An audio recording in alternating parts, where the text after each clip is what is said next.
día. Damos gracias a Dios que estás acompañándonos el día de hoy para recibir la palabra que Dios tiene preparada para ti. Vamos a poner en manos de Dios este tiempo. Te rogamos, Señor, que quites todo estorbo que hay en medio de nosotros. Limpia nuestros corazones y nuestros pensamientos de maldad, Señor. Que pudieran estorbar, Señor, la enseñanza del día de hoy. Que podamos recibir en nuestros corazones tu palabra y, Señor, que germine para que produzca fruto para la cual tú la has enviado.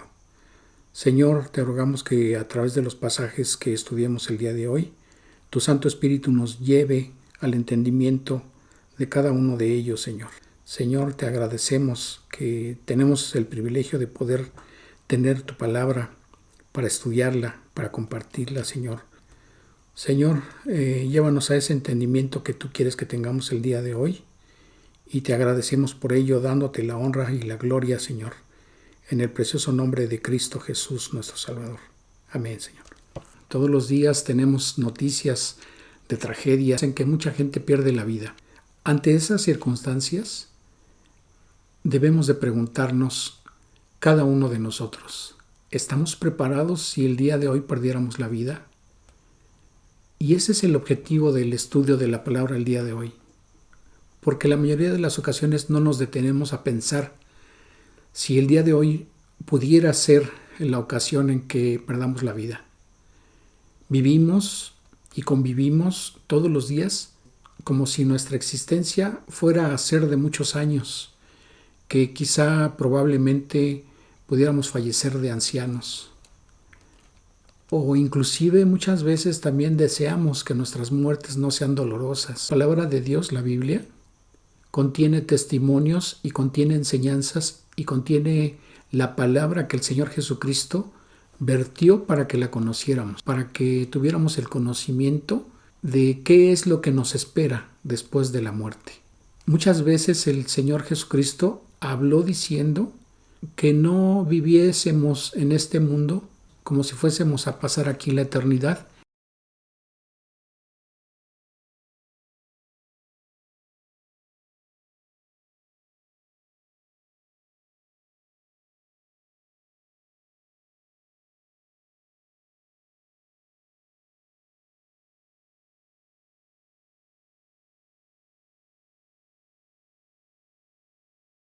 sino que pusiéramos nuestros ojos en el reino de los cielos, que nuestros tesoros fueran con la idea de estar allá con Él. Y vamos a ver lo que es en la generalidad de las personas el pensamiento que cada uno de ellos tiene acerca de la vida y de la muerte y de lo que espera tener al final de esta.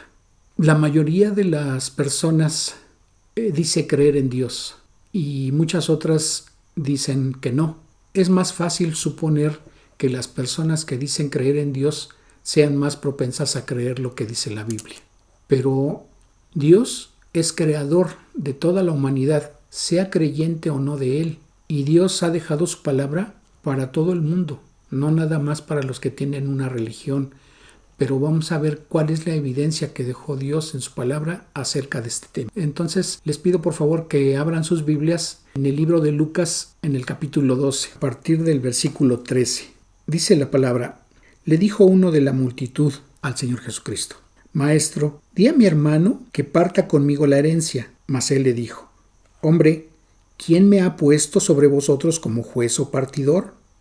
Y les dijo: Mirad y guardaos de toda avaricia, porque la vida del hombre no consiste en la abundancia de los bienes que posee. También les refirió una parábola diciendo: la heredad de un hombre rico había producido mucho, y él estaba dentro de sí diciendo: ¿qué haré porque no tengo dónde guardar mis frutos? Y dijo: esto haré, derribaré mis graneros y los edificaré mayores, y allí guardaré todos mis frutos y mis bienes, y diré a mi alma: alma, muchos bienes tienes guardados, para muchos años, repósate, come, bebe, regocíjate. Pero Dios le dijo: necio, esta noche vienen a pedirte tu alma. ¿Y lo que has provisto, de quién será? Así es el que hace para sí tesoro y no es rico para con Dios. Bien, en esta parábola que está diciendo el Señor, está hablando de un tipo de persona que se afana por generar riqueza para que en determinado momento esa persona, según sus pensamientos, pueda vivir tranquila y desahogadamente sin preocuparse por lo que venga. Pero inclusive dice el versículo 19, y diré a mi alma, muchos bienes tienes guardados para muchos años. Entonces, este es un tipo de persona que no tiene contemplado en sus pensamientos que pueda morir antes de llegar a la vejez. Y sigue diciendo el Señor a partir del versículo 22. Dijo luego a sus discípulos, por tanto, o sea, por eso que acaba de hablar, os digo, no os afanéis por vuestra vida, qué comeréis, ni por el cuerpo, qué vestiréis. La vida es más que la comida y el cuerpo que el vestido. Considerad los cuervos, que ni siembran ni siegan, que ni tienen despensa ni granero, y Dios los alimenta. ¿No valéis vosotros mucho más que las aves? ¿Y quién de vosotros podrá con afanarse añadir a su estatura un codo? Y lo que menciona este versículo 25 se refiere a alargar el tiempo de su vida, no tanto a añadir estatura a la que ya tiene. Dice el versículo 29, vosotros pues no os preocupéis por lo que habéis de comer, ni por lo que habéis de beber, ni estéis en ansiosa inquietud, porque todas estas cosas buscan las gentes del mundo, pero vuestro Padre sabe que tenéis necesidad de estas cosas. Cuando menciona vuestro Padre se refiere a Dios, al Padre Todopoderoso. Sabe que tenéis necesidad de estas cosas, mas buscad el reino de Dios y todas estas cosas os serán añadidas. También en la parábola que les refirió, esa persona que se afanó durante muchos años en su vida por generar riqueza para que, según sus pensamientos, pudiera tener una vejez o un retiro en completo desahogo sin preocupaciones, no consideró que pudiera perder la vida y lo que generó con ese afán ya no le fue útil, ni pudo disfrutar de esos bienes que acumuló. En ese momento estaba por perder la vida.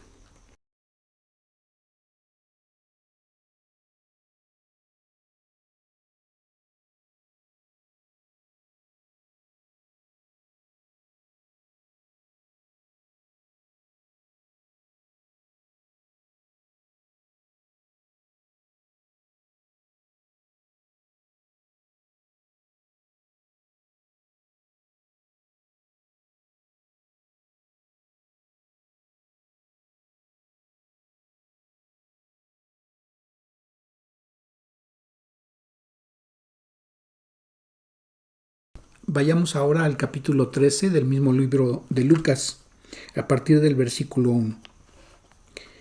En este mismo tiempo estaban allí algunos que le contaban acerca de los Galileos, cuya sangre Pilato había mezclado con los sacrificios de ellos. Respondiendo Jesús les dijo, ¿pensáis que estos gentiles, porque padecieron tales cosas, eran más pecadores que todos los Galileos? Os digo no. Antes, si no os arrepentís, todos pereceréis igualmente.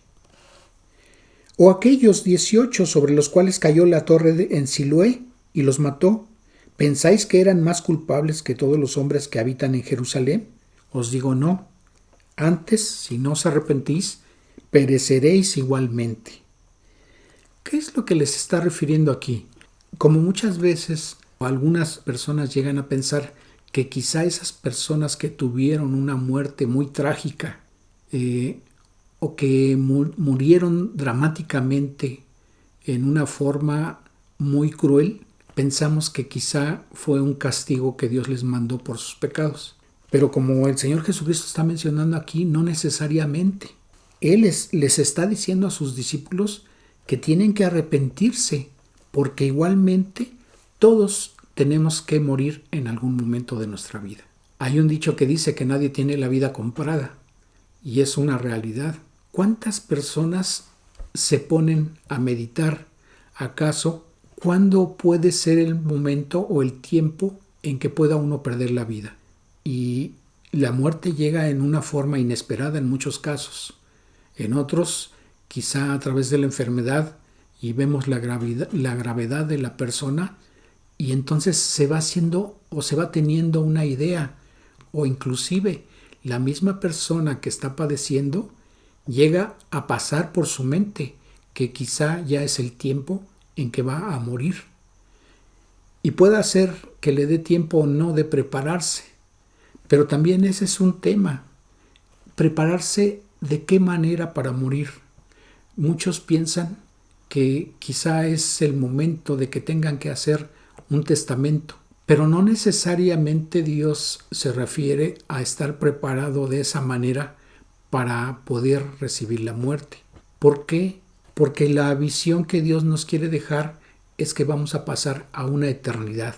Aquí en este pasaje Dios está hablando de un arrepentimiento, porque también la palabra de Dios nos dice que todos hemos pecado y que la paga de nuestros pecados es la muerte.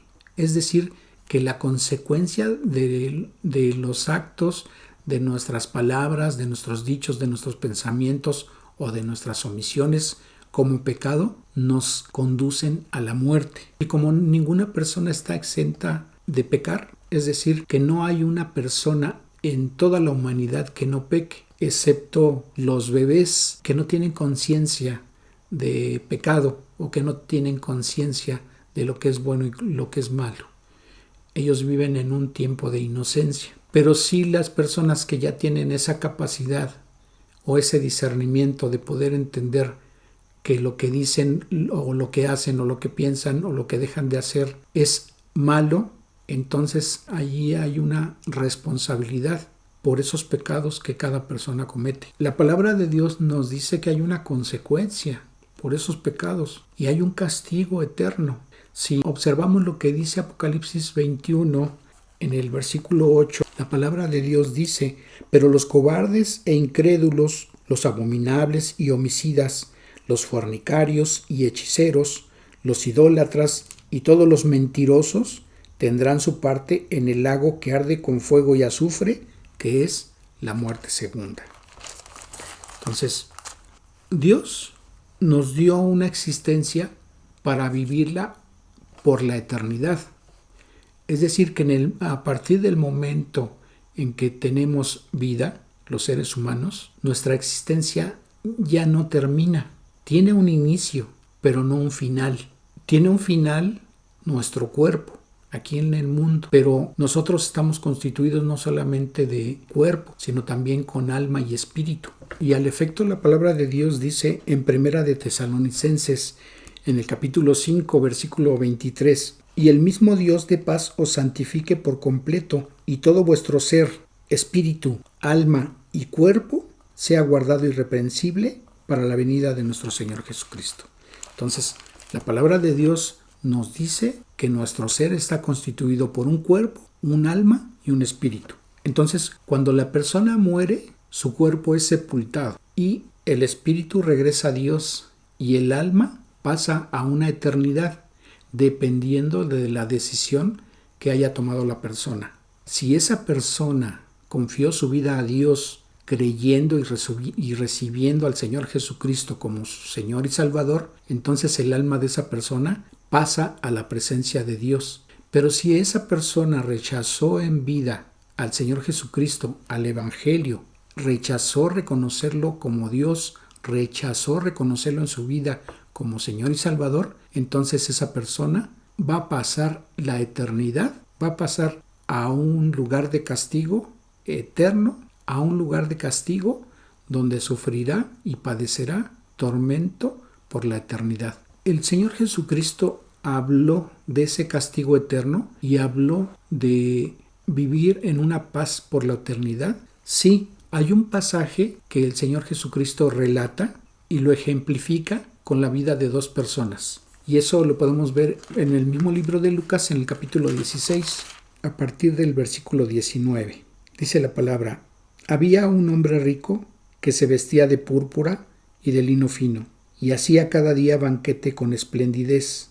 Había también un mendigo llamado Lázaro, que estaba echado a la puerta de aquel, lleno de llagas, y ansiaba saciarse de las migajas que caían de la mesa del rico, y aun los perros venían y le lamían las llagas. Aconteció que murió el mendigo y fue llevado por los ángeles al seno de Abraham. y murió también el rico y fue sepultado. ¿Qué es lo que nos describen estos primeros 4 versículos?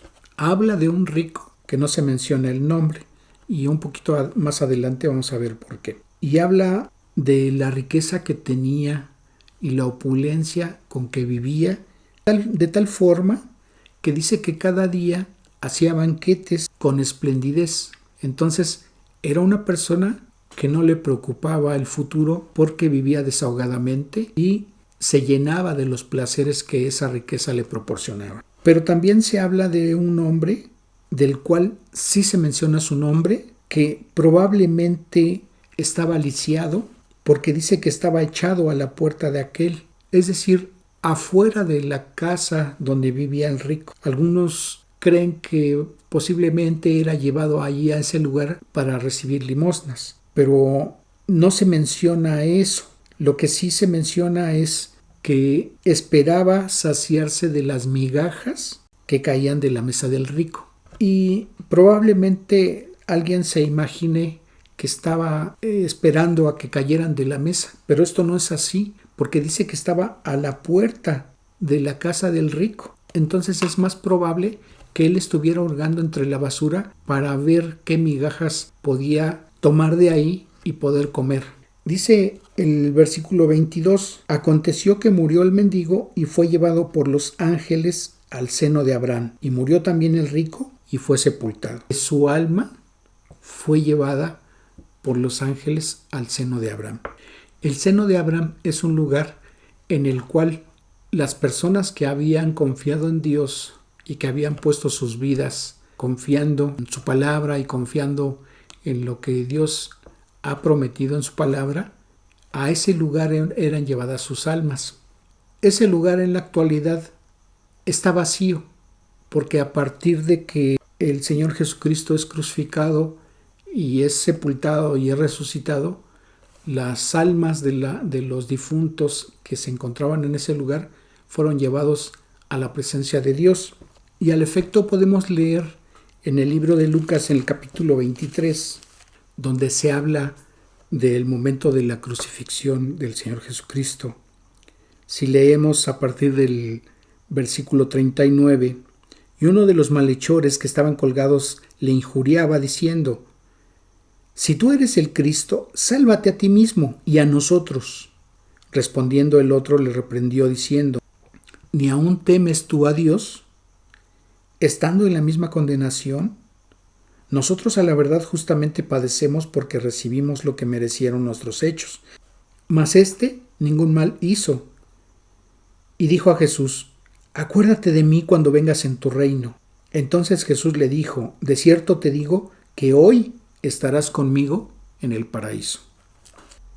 Entonces, ese malhechor que acababa de hablar con el Señor Jesucristo y le estaba confiando su vida, le estaba pidiendo que se acordara de él cuando viniera en su reino. Entonces, él estaba reconociendo la deidad del Señor Jesucristo y estaba creyendo en la Escritura porque recordó que el Señor Jesucristo va a venir en su reino. Y en ese momento el Señor Jesucristo le hace la promesa de que Él iba a estar en el paraíso ese día.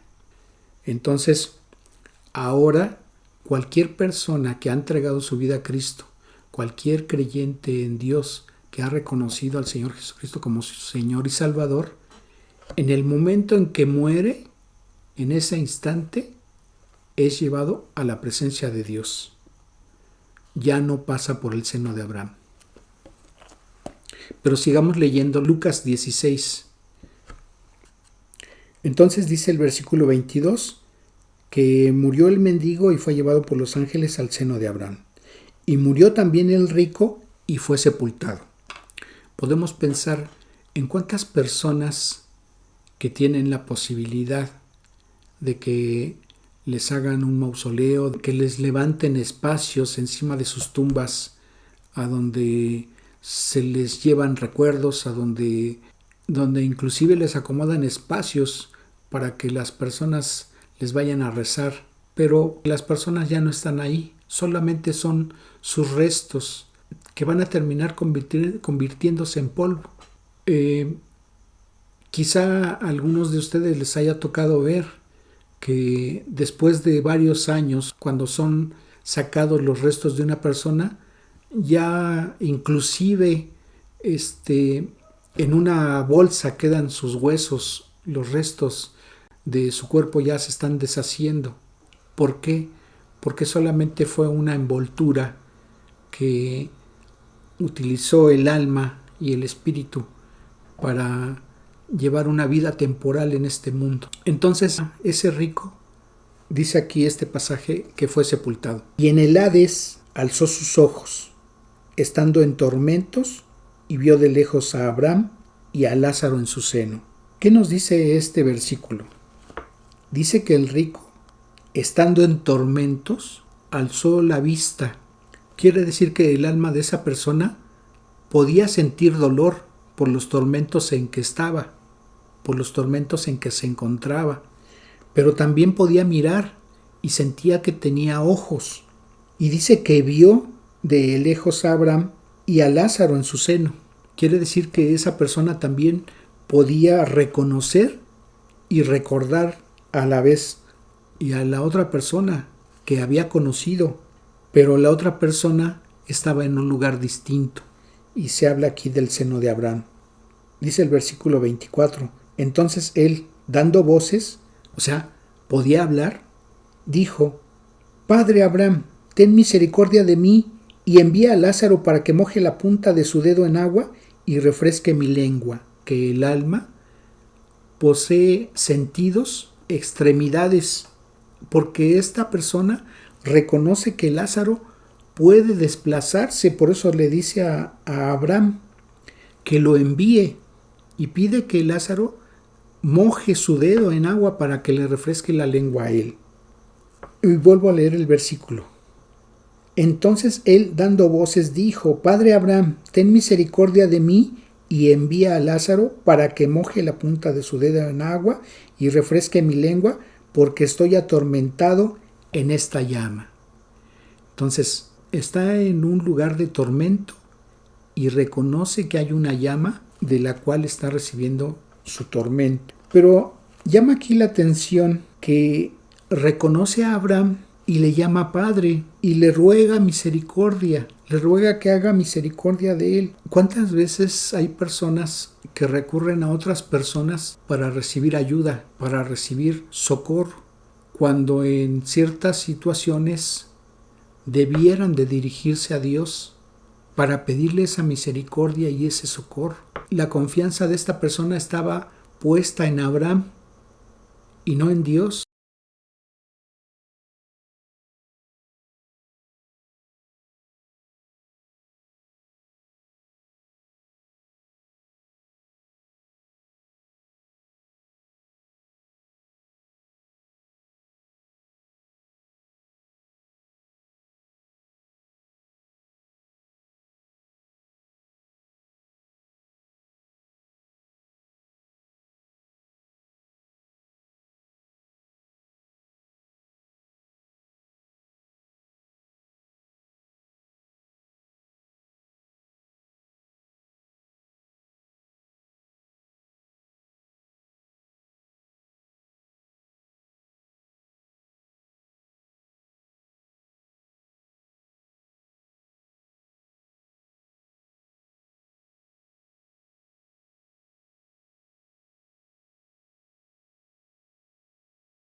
Dice el versículo 25, pero Abraham le dijo, Hijo, acuérdate que recibiste tus bienes en tu vida y Lázaro también males, pero ahora éste es consolado aquí y tú atormentado.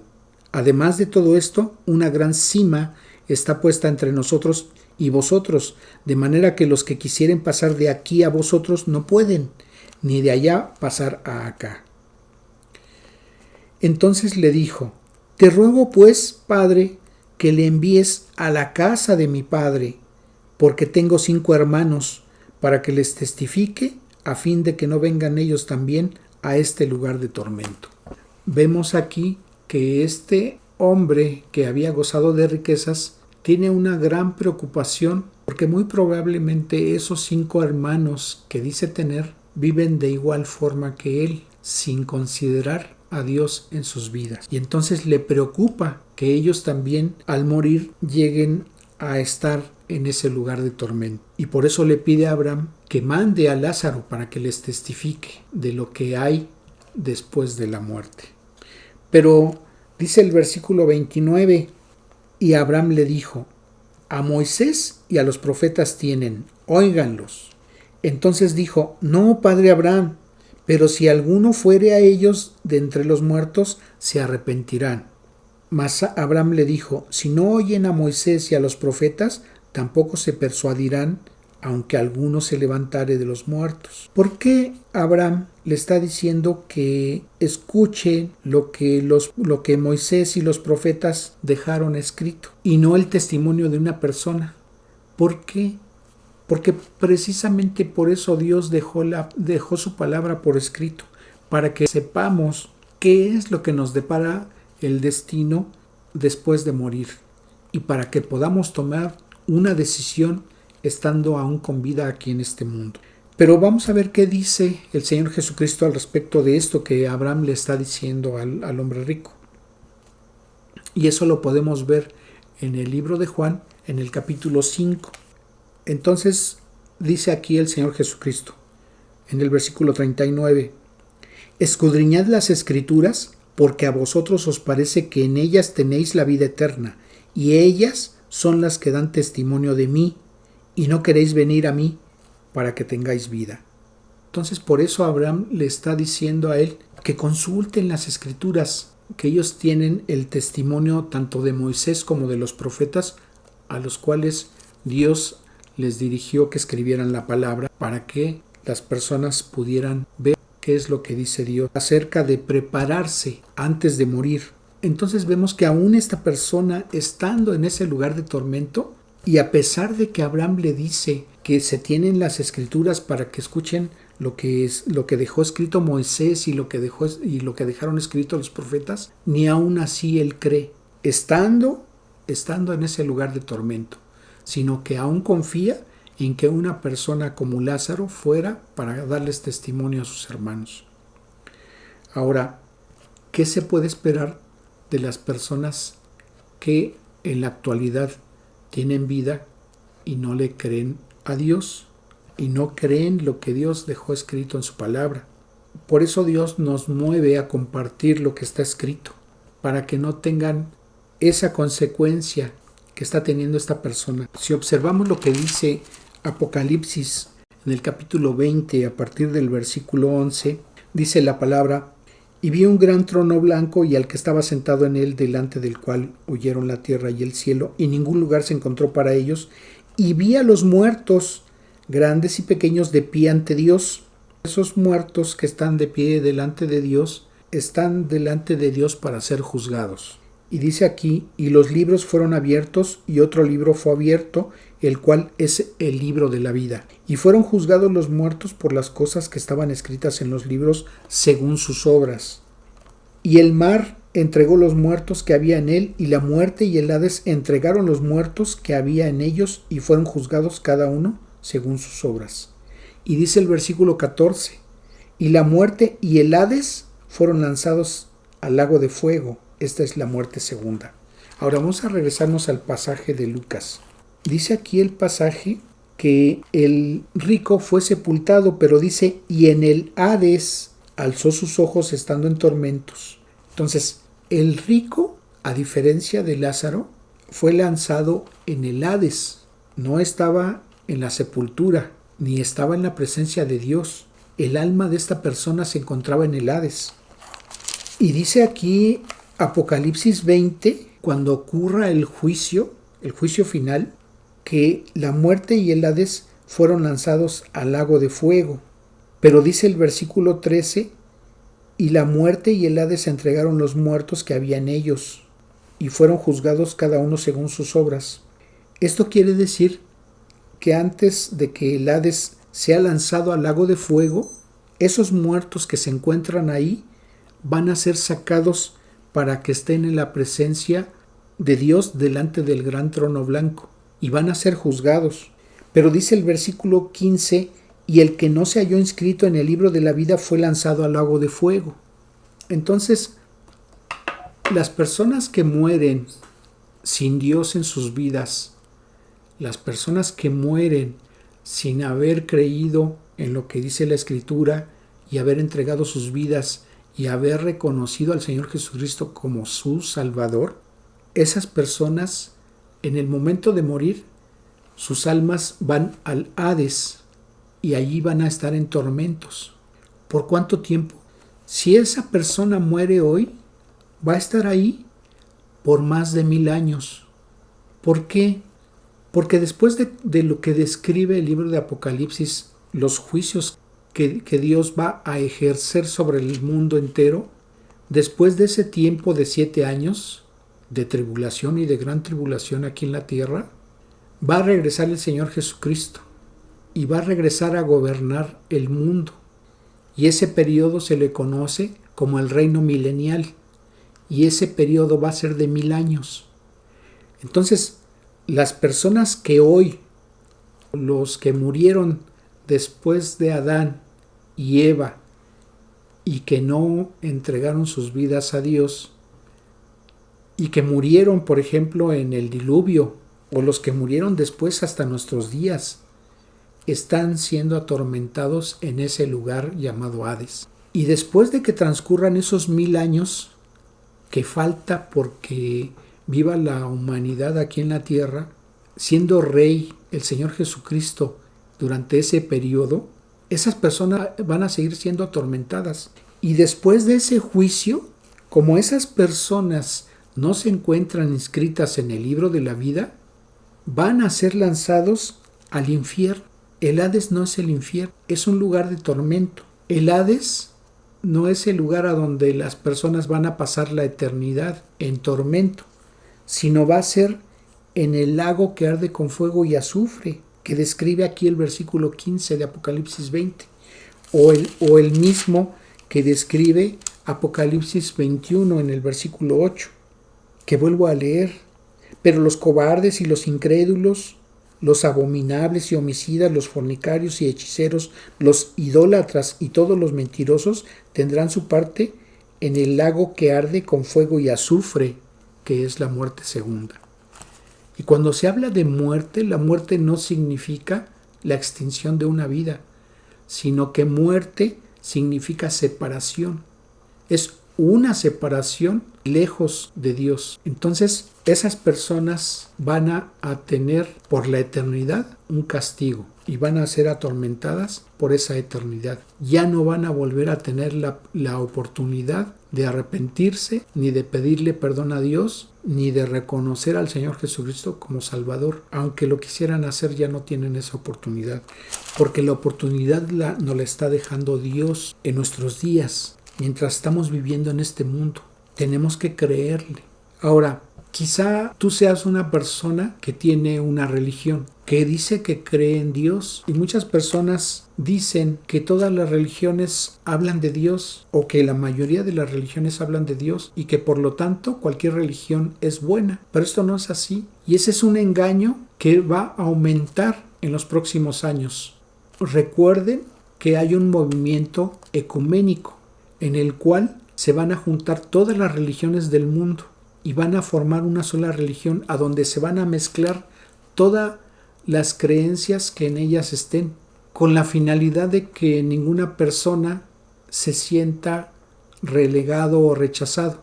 Y va a ser una religión abominable, porque va a aceptar todas las cosas en que cualquier persona esté creyendo. Van a pensar y van a creer que delante de Dios van a estar bien, y va a ser el peor engaño en que va a caer la gente. Ninguna religión te lleva a Dios, ninguna. Y el mismo Señor Jesucristo se lo hizo ver a una persona muy religiosa de su tiempo. Y eso lo podemos ver en Juan 3. Dice la Biblia a partir del versículo 1. Había un hombre de los fariseos. Los fariseos eran las personas más religiosas que existían en el tiempo de Cristo. allí en Tierra Santa, en Jerusalén. Entonces, había un hombre de los fariseos que se llamaba Nicodemo, un principal entre los judíos. O sea, no era cualquier religioso, era uno de los principales religiosos entre los judíos. Dice el versículo 2, vino a Jesús de noche y le dijo: Rabí, sabemos que has venido de Dios como maestro, porque nadie puede hacer estas señales que tú haces si no está Dios con él. Respondiendo Jesús le dijo: de cierto te digo, que el que no naciere de nuevo no puede ver el reino de Dios. Lo que le está diciendo el Señor Jesucristo a Nicodemo es que su religión no le va a llevar a Dios si es que esa persona no tiene un nuevo nacimiento. Y lo que le está diciendo no se lo está diciendo exclusivamente para Nicodemo, lo está diciendo a todas las personas. Porque está diciendo, y vuelvo a leer, de cierto te digo, que el que no naciere, no está diciendo si tú, no se está refiriendo en particular a Nicodemo, dice el que no naciere de nuevo no puede ver el reino de Dios. Y Nicodemo le dijo: ¿cómo puede un hombre nacer siendo viejo? ¿Puede acaso entrar por segunda vez en el vientre de su madre y nacer? Respondiendo Jesús: de cierto te digo, el que no naciere, y de nuevo vuelvo a decir, el que, no le dice si tú, el que no naciere de agua y del Espíritu no puede entrar en el reino de Dios. Y cuando aquí está diciendo de agua y del Espíritu no se refiere al bautismo, porque cuando habla aquí de agua se refiere a la palabra de Dios. Entonces, el que no naciere de la palabra de Dios y del Espíritu Santo no puede entrar en el reino de Dios. Entonces, la condición es, si la persona no nace de nuevo, ni siquiera puede ver y mucho menos puede entrar en el reino de Dios. Dice el versículo 6, lo que es nacido de la carne, carne es, y lo que es nacido del Espíritu, Espíritu es. Si observamos lo que dice el mismo libro de Juan en el capítulo 1, en el versículo 11 al 13, dice la palabra: a lo suyo vino y los suyos no le recibieron. ¿A quién? Al Señor Jesucristo. Mas a todos los que le recibieron, a los que creen en su nombre, les dio potestad de ser hechos hijos de Dios. Quiere decir que si una persona no nace de nuevo, no puede ser hijo de Dios, ni es hijo de Dios, porque no ha nacido de nuevo. Los cuales, dice el versículo 13, no son engendrados de sangre, ni de voluntad de carne, ni de voluntad de varón. O sea, que no es que nazcan porque ellos quieren nacer o porque ellos quieren ser hijos de Dios, sino que es voluntad de Dios. ¿Y por qué es voluntad de Dios? Si vemos en la primera carta a Timoteo, en el capítulo 2, en el versículo 4, dice la Escritura: el cual quiere que todos los hombres sean salvos y vengan al conocimiento de la verdad. Porque hay un solo Dios y un solo mediador entre Dios y los hombres, Jesucristo hombre, el cual se dio a sí mismo en rescate por todos, de lo cual se dio testimonio a su debido tiempo. Regresando entonces a Juan 3, en el versículo 7 el Señor Jesucristo le vuelve a decir a Nicodemo: no te maravilles que te dije, os es necesario nacer de nuevo. Y cuando dice os, significa les es necesario nacer de nuevo.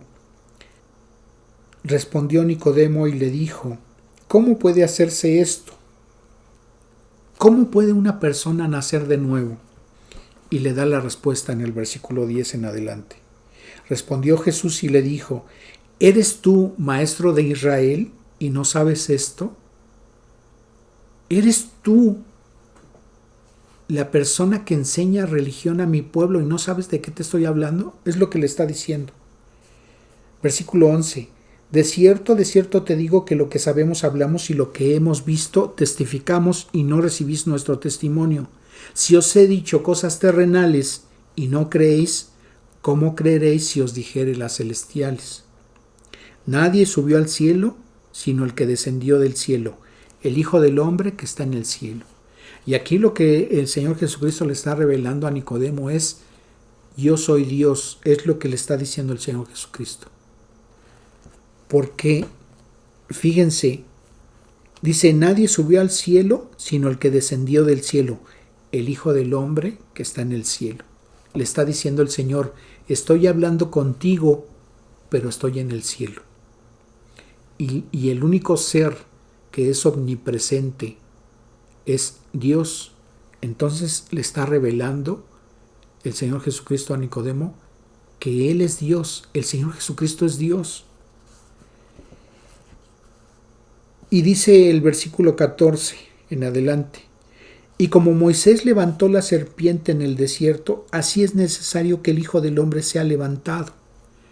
Entonces, el Señor Jesucristo le está revelando de qué muerte tiene que ser su sacrificio del Señor. Le está diciendo que va a ser crucificado, que va a ser levantado. Dice el versículo 15: para que todo aquel que en Él cree no se pierda, mas tenga la vida eterna.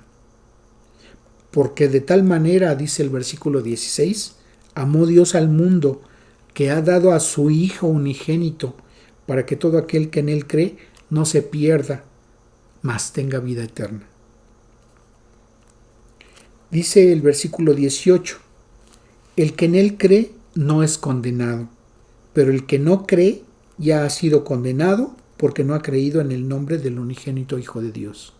Entonces, la persona que no está creyendo en Dios, que no está creyendo en el Señor Jesucristo como su Salvador, él está condenado, esa persona está condenada.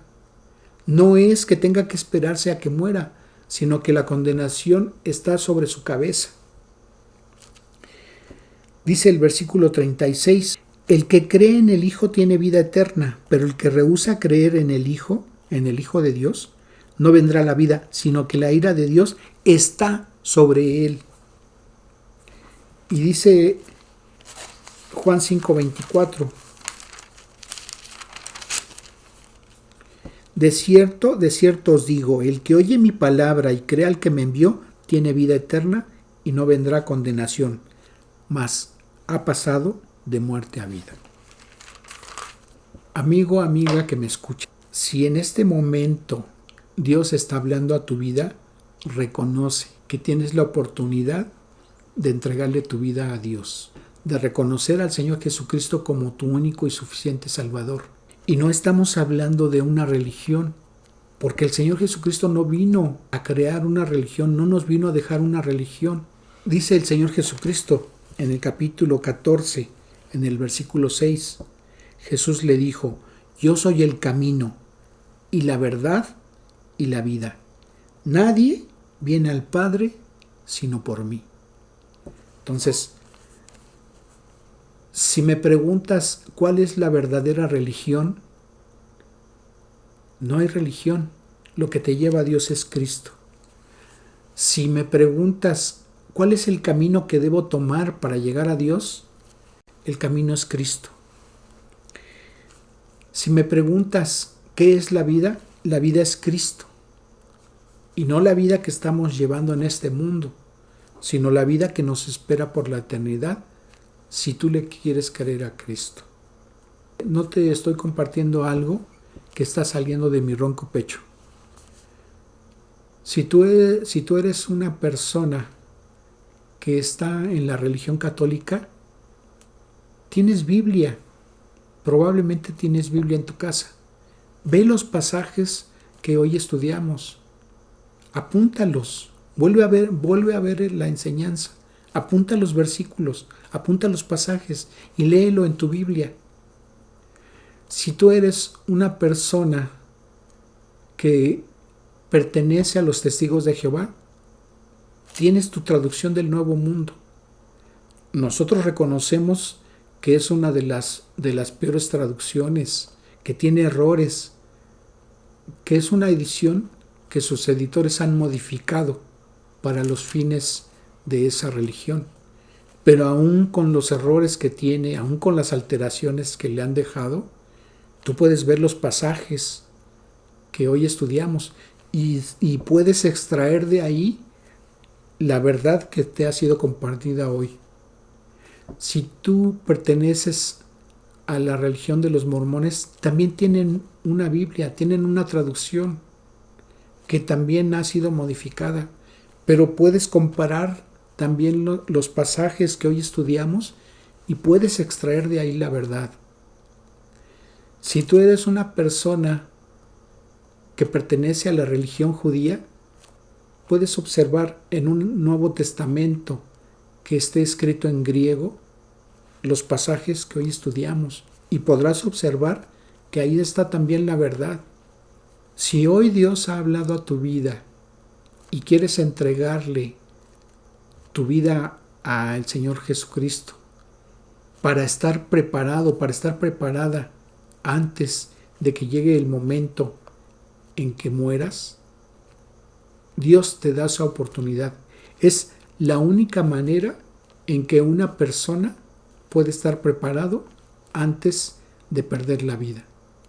Es la única manera en que, de la forma en que pierdas la vida, no importa la manera en que pierdas la vida, en ese momento vas a estar en la presencia de Dios. Porque esa es la promesa que Dios tiene aquí en su palabra. Entonces yo te invito a que inclines tu cabeza en este momento, cierra tus ojos y dile esto a Dios. Dios Todopoderoso, hoy he escuchado el Evangelio y quiero estar preparado antes de que pierda la vida, porque no sé qué día voy a dejar de existir en este mundo. Pero a través de la palabra que ha sido compartida el día de hoy, sé que tengo una existencia por la eternidad. Sé que mi espíritu va a regresar a ti. Sé que mi cuerpo va a ser sepultado. Pero también sé que mi alma va a pasar a un lugar por la eternidad. Y no quiero estar en un lugar de tormento. Me reconozco pecador delante de ti, Señor. Reconozco que mis pecados me condenan a un castigo eterno. Pero también tu palabra dice que el Señor Jesucristo ha venido a este mundo para pagar por mis pecados, y yo lo creo. Sé que el Señor Jesucristo padeció y murió en la cruz del Calvario, y que todos mis pecados fueron puestos en su cuerpo, que el castigo que yo merecía Él lo recibió, que Él ocupó mi lugar para recibir ese castigo que yo merecía, que en esa cruz del Calvario fue derramada toda su santa sangre, y que su santa sangre es útil conforme a la voluntad de Dios para lavar mis pecados, para que yo reciba el perdón de mis pecados. Que no tengo yo ningún mérito en esa salvación, porque toda la obra redentora la hizo el Señor Jesucristo al recibir ese castigo ahí. Sé que el Señor Jesucristo murió en esa cruz y que fue sepultado, pero al tercer día resucitó y hoy está sentado a tu diestra, Señor, intercediendo por mí, porque Él ya presentó las pruebas de su sacrificio para el perdón de mis pecados. Me arrepiento de haber pecado, porque no tenía yo conciencia de las consecuencias de ello, pero ahora lo sé, y sé que puedo tener el regalo de la vida eterna al reconocer al Señor Jesucristo como mi único y suficiente Salvador. Lo reconozco a Él como Dios, porque Él también es Dios, y lo reconozco como mi único y suficiente Salvador, y creo que a través de ese sacrificio que Él recibió en la cruz del Calvario, al pagar por mis pecados, puedo obtener el perdón, y así lo reconozco y así lo creo, y sé que ahora mis pecados son perdonados. Gracias, Señor, por lo que has hecho por mí, y en este momento abro mi corazón para recibir tu Santo Espíritu, para que moldee mi vida y haga de mí la persona que tú quieres que yo sea, mi Señor. Te agradezco esto que hoy haces por mí y te doy la gloria y la honra en el precioso nombre de mi Salvador Jesucristo. Amén. Si tú le has dicho estas palabras a Dios y en tu corazón las has creído y Dios ha observado que esto es así, Él te ha perdonado. y te ha hecho uno de sus hijos. Bienvenido a la familia de Dios. Y te comparto que en este momento hay regocijo delante de Dios por ti que te has arrepentido de tus pecados. Dios te bendiga. Vamos a terminar agradeciéndole a Dios por su palabra. Señor, cuántas gracias te damos, Padre, de haber recibido tu palabra, de este mensaje de misericordia, Señor. Te agradecemos, Padre, por la misericordia que han recibido las personas que el día de hoy han hecho decisión para reconocer al Señor Jesucristo como su único y suficiente Salvador. Y te agradecemos, Dios, por ello. Señor, la gloria y la honra son tuyas. Y Padre eterno, te ruego tu bendición para todos y cada uno de los oyentes de este mensaje. Señor, guarda sus vidas, bendíceles y provéeles en todas y cada una de sus necesidades. Señor, guarda también la vida de mis hermanos en la fe, de nuestros oyentes, Señor, que tienen que salir cada día a trabajar. Señor, bendíceles a cada momento, guía nuestras vidas, Padre eterno, y tráenos con bien, Señor, para la enseñanza que me hayas de permitir dar, Señor, en la próxima ocasión. Gracias, Padre eterno, en el precioso nombre de Cristo Jesús. Amén. Que Dios les bendiga.